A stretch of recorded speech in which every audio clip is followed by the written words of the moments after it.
हेमंत जो chief minister हैं आपके, सिंडिकेट के साथ मिलकर असम को चलाते हैं और देश का सबसे भ्रष्ट ये चीफ मिनिस्टर है। अदानी जी को 18,000 बीघा दिया गया है आपकी जमीन, छीन कर उसको दी गई है।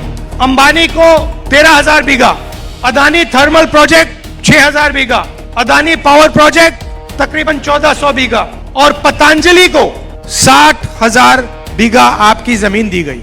ये क्यों हो रहा है आपको समझना है। ভূমিহীনদের মাথা গোঁজার ঠাঁই নেই আসামে।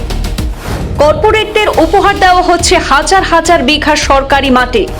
আদানিকে 18,000, আম্বানিকে 13,000 ও রামদেবের পতঞ্জলিকে 7,000 বিঘা।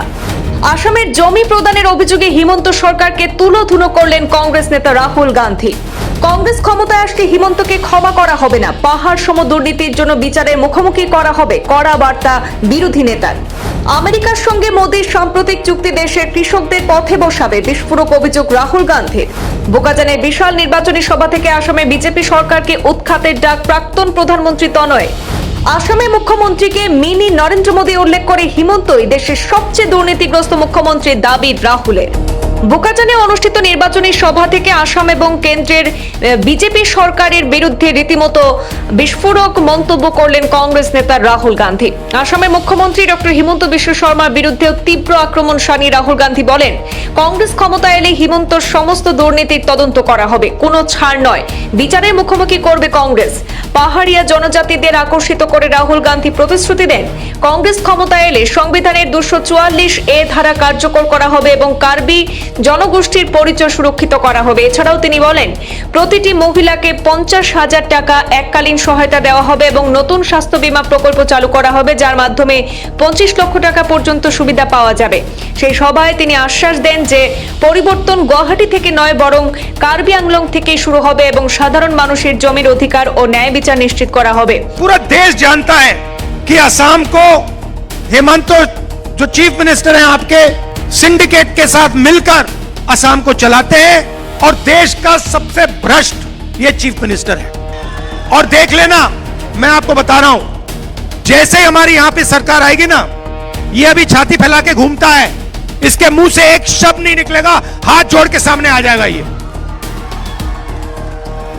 मैं जानता हूं इन लोगों को और इसको कोई माफी नहीं मिलने वाली है, ये बात याद रख लीजिए।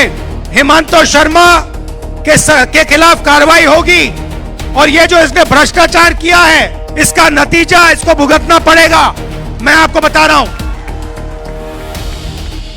और ये जो बोलते हैं ना, बात समझिए, ये इनका डर बोलता है, क्योंकि ये जानता है कि कांग्रेस पार्टी इसको छोड़ने वाली नहीं है। इसमें जो घमंड है, ये 2 मिनट में निकल जाएगा जिस दिन इसकी सरकार चली जाएगी। मैं इन लोगों को जानता हूं, इनसे कोई डरने की जरूरत नहीं है, ये डरपोक लोग हैं। সেই জনসভায় রাহুল গান্ধী আরো বিভিন্ন মন্তব্য করেছেন। তিনি বলেন, আসামে গরিবদের মাথা গোঁজার ঠাঁই নেই, অথচ কর্পোরেটদের হাতে তুলে দেওয়া হচ্ছে আসামের হাজার হাজার বিঘা জমি। কংগ্রেস প্রার্থী রতন ইন্তির সমর্থনে প্রচার অভিযানের সভা থেকে রাহুল গান্ধী নরেন্দ্র মোদীর নেতৃত্বাধীন বিজেপি সরকারের বিরুদ্ধে তীব্র সমালোচনায় সরব হন। রাহুল গান্ধী অভিযোগ করেন, আসামের বিজেপি সরকার বাবা রামদেবের পতঞ্জলিকে প্রায় 7,000 বিঘা জমি দিয়েছে এবং গৌতম আদানিকে 18,000 বিঘা, আম্বানিকে 13,000 বিঘা জমি দিয়েছে হিমন্ত সরকার। এইসব তো ফ্রিতে দেওয়া হয়নি, আসামের মাটি বিক্রি করে দেওয়া হয়েছে, আর সেই টাকা দিয়ে ক্ষমতায় টিকে থাকার চেষ্টা চলছে। কিন্তু এবার পতন অনিবার্য বলেন রাহুল। রাহুল দাবি করেন, এই জমিগুলি সাধারণ মানুষের ছিল, যা বড় বড় কর্পোরেটদের হাতে তুলে দেওয়া হয়েছে। তিনি আরো বলেন, বর্তমান প্রধানমন্ত্রী নরেন্দ্র মোদী কৃষকদের স্বার্থ রক্ষা করতে ব্যর্থ হয়েছেন এবং দেশের কৃষি খাত বিদেশি শক্তির জন্য উন্মুক্ত করে দিয়েছেন। পাশাপাশি রাহুল অভিযোগ করেন, ভারতের নীতি নির্ধারণে মার্কিন যুক্তরাষ্ট্রের প্রভাব বেড়েছে এবং ডোনাল্ড ট্রাম্পের প্রসঙ্গ টেনে বলেন, মোদী তার সমালোচনায় জবাব দিতে পারেন না। ঠিক কি মন্তব্য করেছেন রাহুল গান্ধী, সেই জনসভা থেকে শোনাবো দর্শকদের সরাসরি। आप सोचते हो कि चेन गुवाहाटी में शुरू होती है, चेन गुवाहाटी में शुरू नहीं होती। यहां पे अदानी जी को 18,000 बीघा दिया गया है आपकी जमीन, छीन कर उसको दी गई है। अंबानी को 13,000 बीघा, अदानी थर्मल प्रोजेक्ट 6,000 बीघा, अदानी पावर प्रोजेक्ट तकरीबन 1,400 बीघा और पतंजलि को 60,000 बीघा आपकी जमीन दी गई। ये क्यों हो रहा है आपको समझना है। सबसे पहले आप देखिए, कुछ ही दिन पहले नरेंद्र मोदी ने इंडिया यूएस डील शुरू की, साइन की। आपने देखा, सुना? आपने सुना ना? ठीक है। आप कहोगे कि असम के चुनाव में Rahul Gandhi US India deal की बात क्यों कर रहा है, मगर इसका कारण है क्योंकि आपको समझना है आप पर दबाव कहां से आ रहा है।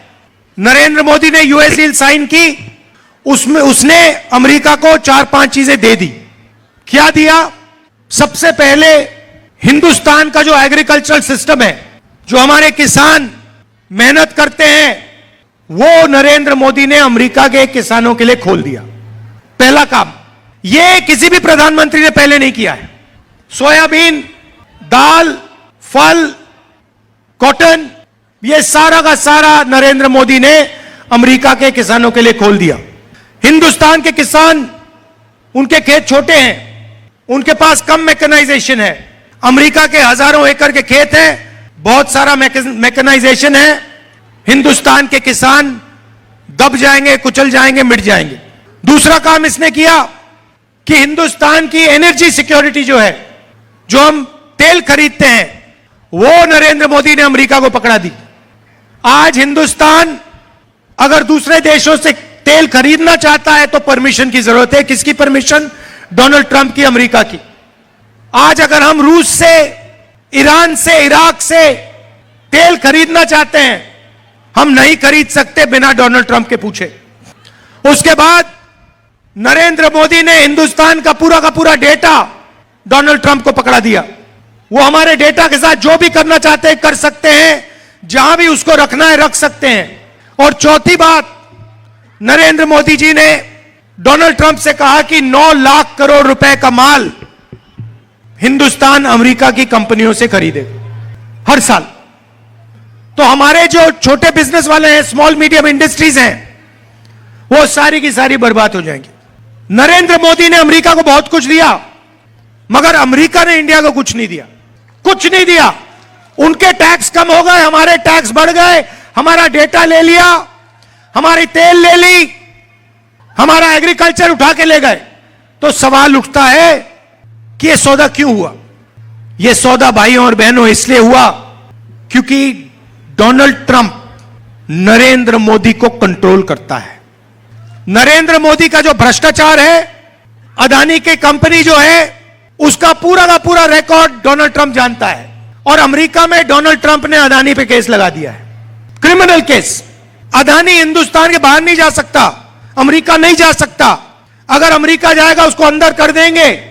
और बीजेपी का फाइनेंशियल सिस्टम जो है, नरेंद्र मोदी का पूरा फाइनेंशियल सिस्टम है, वो दुनिया को दिखा देंगे। और नरेंद्र मोदी का गुब्बारा जो है वही खत्म हो जाएगा, पड़ जाएगा। और दूसरी बात एप्स्टीन का मामला आप जानते हैं ना। 3.5 मिलियन फाइल्स एप्स्टीन की अभी बंद पड़ी है। उसमें नरेंद्र मोदी का पूरा चरित्र उसके अंदर पड़ा हुआ है। तो डोनाल्ड ट्रंप ने ये 2 हथियार ले रखे हैं और उससे मोदी को पकड़ रखा है। डोनाल्ड ट्रंप मोदी को गाली देता है, मोदी कुछ नहीं कह सकता। डोनाल्ड ट्रंप पब्लिकली कहता है कि नरेंद्र मोदी के करियर को मैं ऐसे खत्म कर दूंगा, I will destroy him whenever I want. और फिर ट्वीट में कहता है Narendra Modi calls me sir, मुझे सर बुलाता है हिंदुस्तान का प्रधानमंत्री। तो चेन समझिए, नरेंद्र मोदी का कंट्रोलर डोनाल्ड ट्रंप। अब इधर आपके मिनी नरेंद्र मोदी बैठे हुए हैं, असम के चीफ मिनिस्टर, जो हिंदुस्तान के सबसे भ्रष्ट, करप्ट चीफ मिनिस्टर हैं। पूरी दुनिया जानती है, आप भी जानते हो। इसका कंट्रोल नरेंद्र मोदी, अमित शाह के हाथ में है। अगर नरेंद्र मोदी कहे इसको कि भैया जंप मारो, तो ये जंप मारेगा। अगर नरेंद्र मोदी इसे कहे कि अमित शाह का पैर पकड़ो, ये अमित शाह के पैर पकड़ेगा। यह सच्चाई है। डोनाल्ड ट्रंप उसको कंट्रोल करता है, प्रधानमंत्री को, और प्रधानमंत्री आपके चीफ मिनिस्टर को कंट्रोल करता है।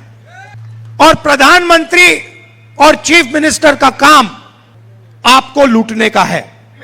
सीधी सी बात है, प्रधानमंत्री जी, अमित शाह और हेमंतो जी ने मिलकर यहां पे एटीएम बना रखी है।